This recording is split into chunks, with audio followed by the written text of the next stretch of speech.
Hello, everyone, and welcome to the last day of statistical mechanics. So today, we're going to take everything we've learned about partition functions and the energy of a system and try and use it to describe the thermodynamic functions that we know and love from earlier this semester, surely in terms of the canonical partition function.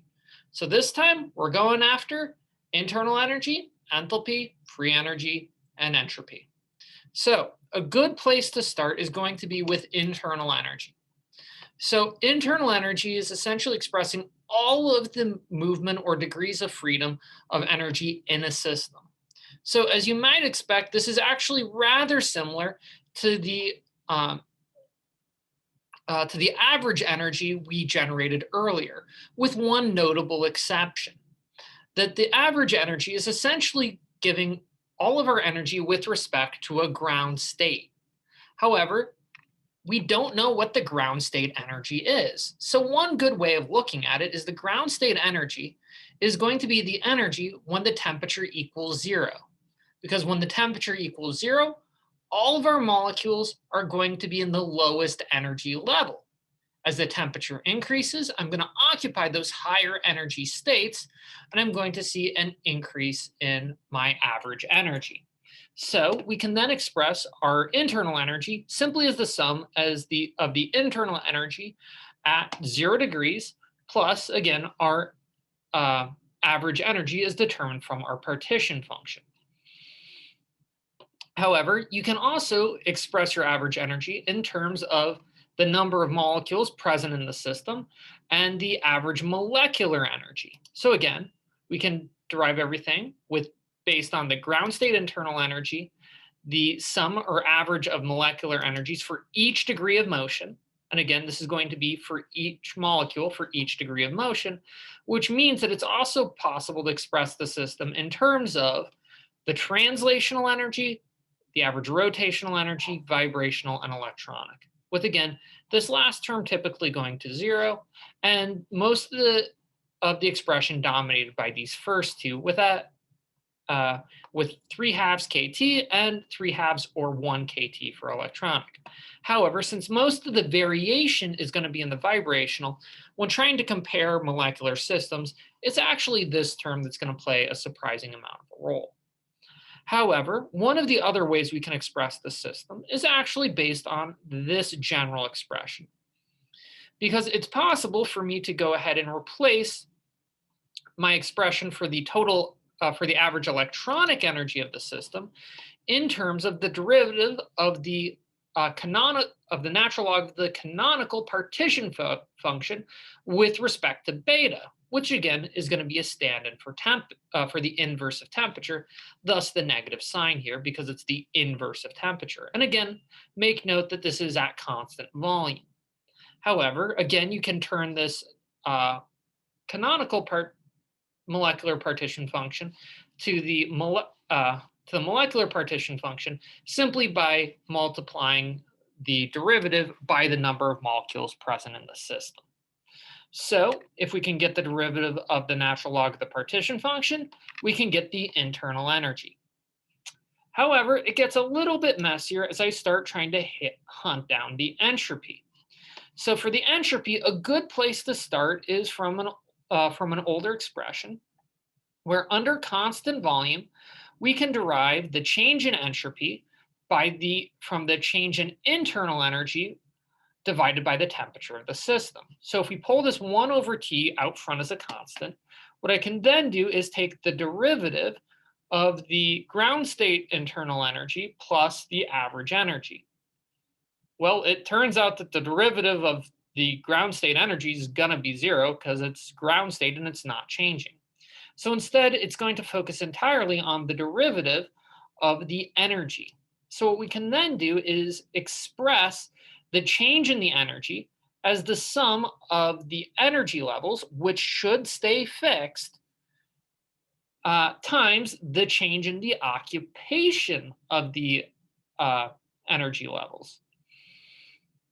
Because as the system changes, I should see a change in the occupation of our molecular orbitals, or of our energy levels. So this is really what we're talking about when we're talking about a change in entropy, is either I'm uh, increasing the occupation of, uh, of the number of states, thus see an increase in dn, or I'm decreasing the occupation of states, essentially localizing in ground states, which will give me a negative value.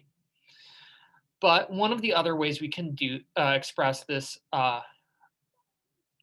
this term is by turning 1 over t to the same as the Boltzmann constant times beta. Because remember, beta is 1 over kt, so k over 1 over kt just gives me 1 over t back.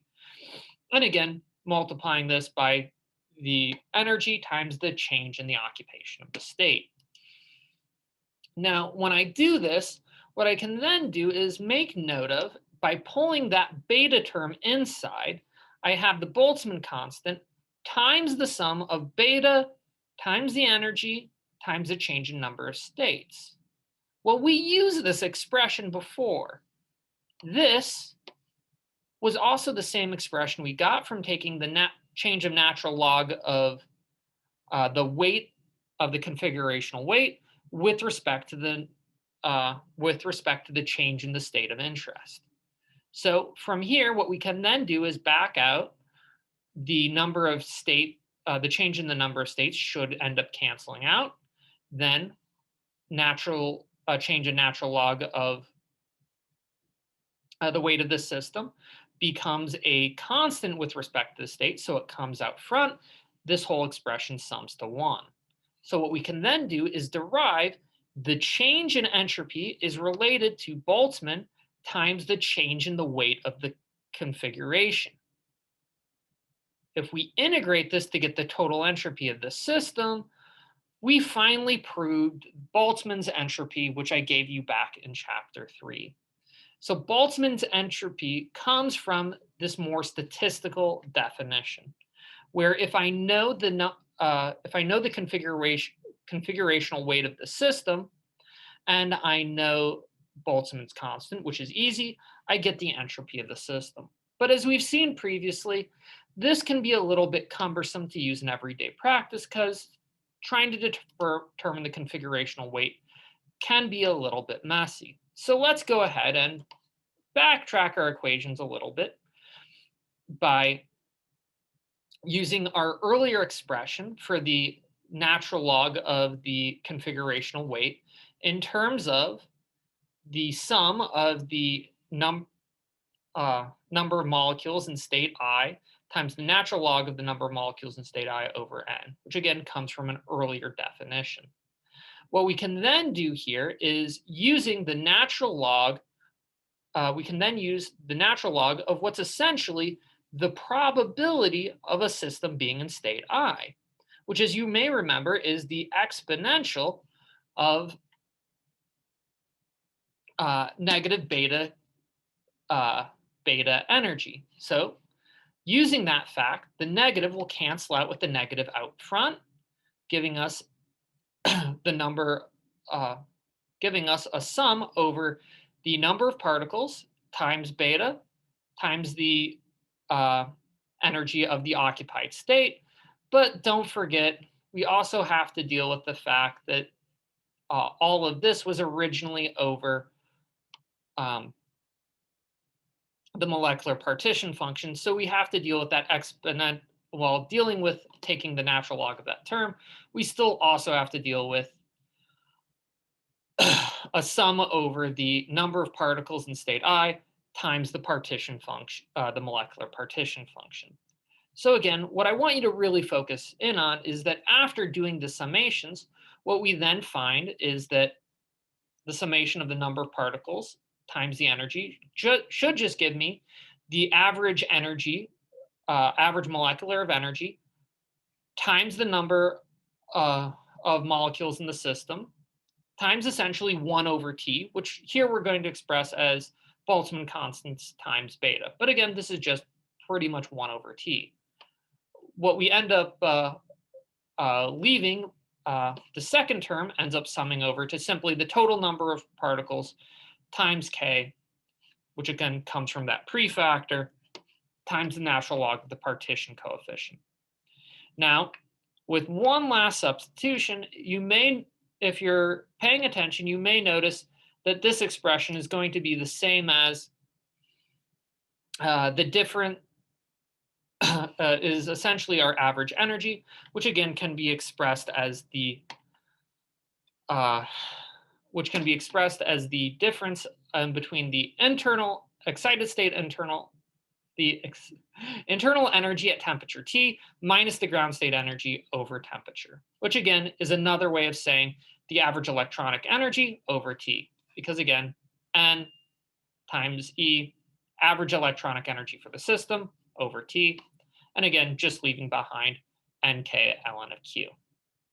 Now we can then reassemble this last expression by realizing that I can bring N back to a power coefficient inside the natural log. When we do this, what we end up generating is Boltzmann constants times natural log of the canonical partition function. Which again, because the numerator in this first term is the same as the average energy of the system, can also be expressed, as we saw previously, in terms of the negative of the derivative of the natural log of the canonical ensemble partition coefficient with respect to beta, plus again this Boltzmann times the natural log of the molecular partition coefficient. And again, it's often we often end up replacing 1 over T with K beta. So this gives us several different expressions which we can use to define the entropy of our system.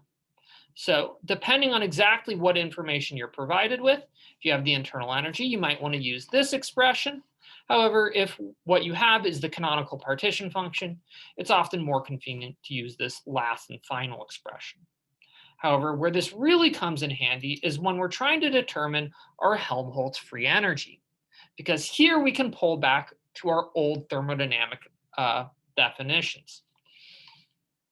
Because we can define our Helmholtz free energy as the internal energy at temperature T minus T times the entropy of the system, again, at temperature T. So here we can then insert our equation for the internal energy at temperature T based on the ground state internal energy and the average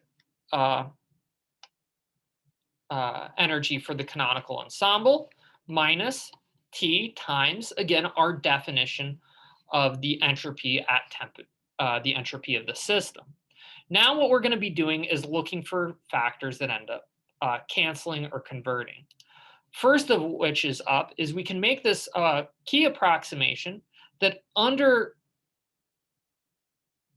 ground state conditions where everybody's occupied at the lowest energy level, the ground state internal energy should be the same as the ground state Helmholtz energy, because at that point, the entropy really should be 0. So that'll help kind of simplify the system. Then what we can do is distribute our negative T here. And what we find is that we have negative T times, wait a minute, K beta is the same as 1 over T. So T over times negative T times 1 over T just becomes 1. And then finally here, negative T times, this should be negative K ln of Q, then just becomes positive KT ln Q. So here we can then notice that these two central terms are identical and should end up canceling out, leaving me with a Helmholtz free energy, which is defined based on my ground state energy, which again is the same whether I'm talking about internal energy or Helmholtz, plus KT ln of natural log of the molecular partition coefficient. So this is actually quite convenient as a way to describe the Helmholtz free energy. All you need is the molecular partition coefficient, partition coefficient for the canonical ensemble, and the temperature, and ta-da, you get the Helmholtz free energy. And where this actually becomes really useful is that it turns out that we can use the Helmholtz free energy as a way to derive the pressure of the system. Because we can again go back to our old thermodynamic relationships and find that we can derive the pressure of the system as the change in the Helmholtz free energy with respect to volume, again, under constant T. So we can then apply this derivative to our description for the Helmholtz free energy. And when we do this, well, this first term essentially goes to zero. And the second term, well, it gets a little bit messier. But K and T should show no volume dependence. So I can pull negative KT out front. And then all I'm left with is the derivative or the change of the partition coefficient with respect to volume, which is an expression that's a little bit much for us here. So I'll go ahead and I'll leave this expression as is. So now we have essentially a way to describe internal energy, Helmholtz, and pressure, as well as entropy. And this can actually become really useful in trying to describe the enthalpy of the system, because it's also possible to describe the enthalpy of the system as the internal energy plus PV. This was our original definition of enthalpy. So when we do this, we can then insert our expression for the internal energy, again, as the ground state plus the derivative of the natural log of the molecular of the ensemble canonical partition coefficient with respect to beta minus KTV KT times the natural log of the molecular coefficient with respect to V, which, by the way, is just the pressure times V. So with this, we can then go ahead and make the quick assumption that, again, under ground state conditions, occupying no excited states, I can set the ground state enthalpy as the same as the ground state internal energy. Again, I'm not occupying any excited states, so my pressure essentially goes to zero. So under that case, if you know the ground state enthalpy and a good function for the partition coefficient are willing to take a couple derivatives, you get the enthalpy of the system. And finally, we can go after Gibbs. So the Gibbs free energy can be done by treating the Helmholtz free energy analogously, because Gibbs is the same as Helmholtz plus PV. This was part of our original definition of Gibbs.